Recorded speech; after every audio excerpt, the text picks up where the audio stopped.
Isang bagong utos ang ibinibigay ko sa inyo ngayon. Magmahalan kayo, kung paano ko kayo minahal. Gayon din naman magmahalan kayo, kung kayo'y may pagmamahal sa isa't isa. Makikilala ng lahat na kayo'y mga alagad ko. May mga tao na madaling makilala dahil sa paraan ng kanilang pamumuhay. Hindi mo na kailangang tanungin kung ano ang mahalaga sa kanila dahil makikita iyon sa kanilang mga salita at mga ginagawa. Ganito rin ang sinabi ni Jesus tungkol sa kanyang mga alagad. Bago siya humarap sa krus, iniwan ni Jesus ang isang utos na hindi dapat mawala sa kanyang mga tagasunod. Magmahalan sila kung paanong minahal niya sila.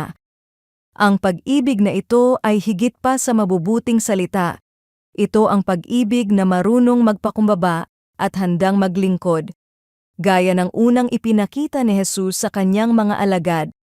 At ayon kay Jesus, ito ang magiging malinaw na palatandaan na tayo ay kabilang sa Kanya. May isang bagong dumalo sa isang maliit na fellowship. Tahimik lang siyang nakaupo at walang halos kakilala.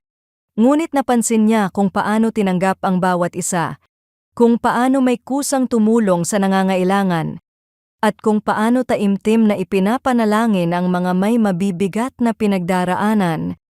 Nang pauwi na siya, naisip niya, may kakaiba sa mga taong ito. Ganito rin ang nais makita ni Jesus sa kanyang iglesia.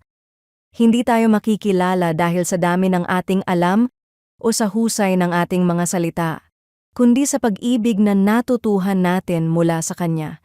Habang lalo nating nauunawaan kung gaano tayo kamahal ni Kristo, unti-unti rin tayong natututong magmahal sa iba sa parehong paraan.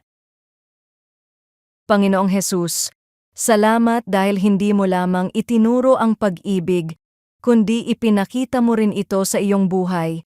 Madalas mas inuuna ko ang aking sarili kaysa maglingkod at magmahal tulad ng ginawa mo. Hubugin mo ang aking puso upang sa paraan ng aking pakikitungo sa iba ay mas makita ka kaysa sa akin. Sa pangalan mo ito ang aking dalangin. Amen.